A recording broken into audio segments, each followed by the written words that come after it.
Bonjour, dans cette vidéo qui porte sur les probabilités conditionnelles, il sera question de savoir utiliser un arbre de probabilité.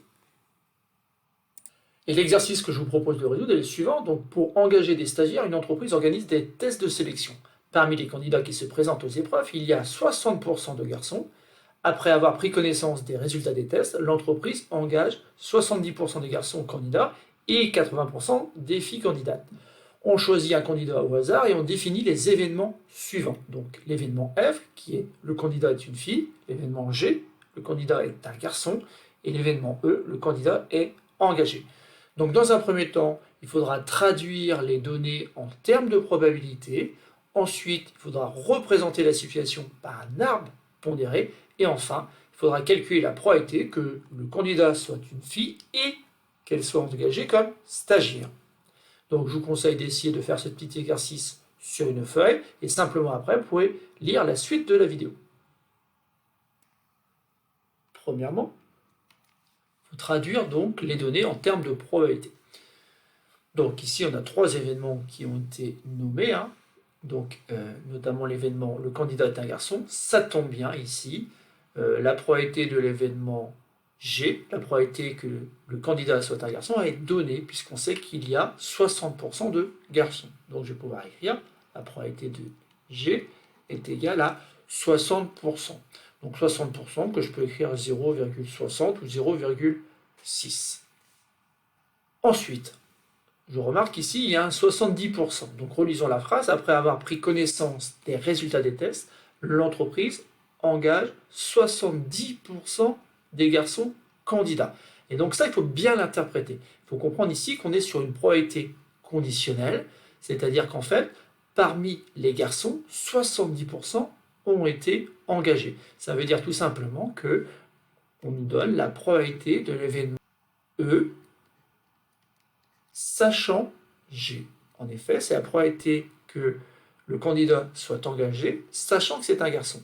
Et bien ça, c'est 70%. Alors 70%, il est plus agréable de l'écrire 0,7. Et il nous reste donc une valeur qui est 80% ici.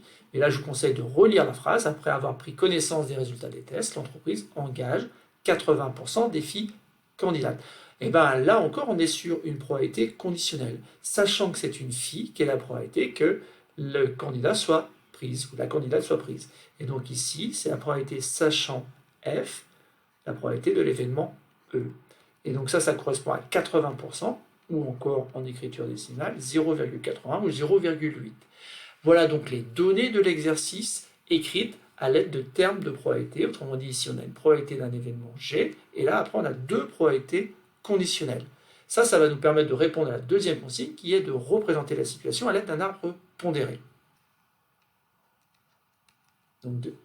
Donc on va compléter cet arbre-là que j'ai commencé à dessiner déjà. Donc, ici, surtout, il faut bien voir ce qu'on connaît déjà comme probabilité. On connaît la probabilité de l'événement G. Donc ici, on n'a pas trop de choix, puisqu'il va falloir donc qu'on rentre quelque part l'événement G sur les premières branches. En effet, ici, je vais mettre G, et là, je pourrais mettre G bar, mais G bar, ça porte un nom ici, c'est tout simplement l'événement F, la probabilité donc que le candidat soit une fille.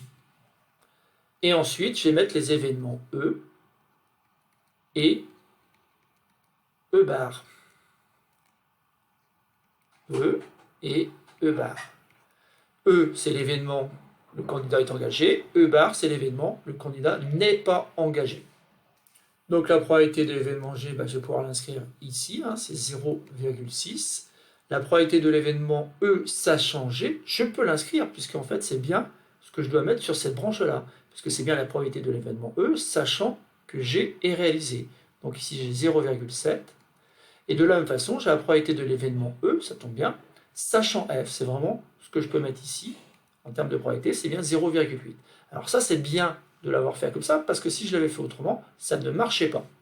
En effet, si j'avais la mauvaise idée de construire cet arbre-là, autrement dit, à partir de l'événement E, quelle est la probabilité de l'événement G, sachant E, et bien là, je suis coincé, parce que je n'ai pas cette probabilité-là.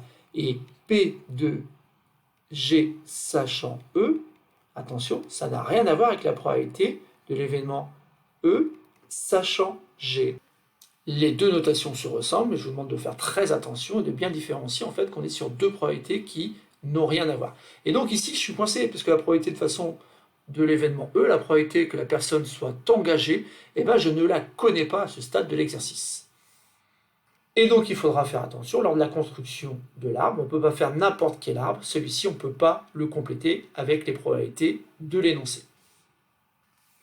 Mais je n'ai pas tout à fait fini la construction de mon arbre de probabilité. En effet, ici, il y a des probabilités que je peux compléter aisément, puisque je sais que la somme des probabilités qui se trouvent sur ces deux branches doit faire 1. Donc comme j'ai 0,4 ici, et bien assez facilement, je complète ici avec 0,4. En effet, la probabilité que le candidat soit une fille, c'est forcément 0,4, autrement dit 40%, puisque le reste, c'est les garçons. De la même façon ici, sans trop poser de questions, je peux compléter en mettant 0,3 et 0,2. Et c'est là que réside tout l'intérêt de l'arbre de probabilité, c'est qu'il permet assez facilement de déterminer des probabilités qu'on n'a pas forcément directement dans l'énoncé, mais qu'on peut déterminer facilement à partir de l'arbre. Et maintenant qu'on a cet arbre, justement, on va pouvoir calculer la probabilité que le candidat soit une fille et qu'elle soit engagée. Alors attention, ici on n'est pas sur une probabilité conditionnelle, on n'est pas sur la probabilité que la personne soit engagée, sachant que c'est une fille.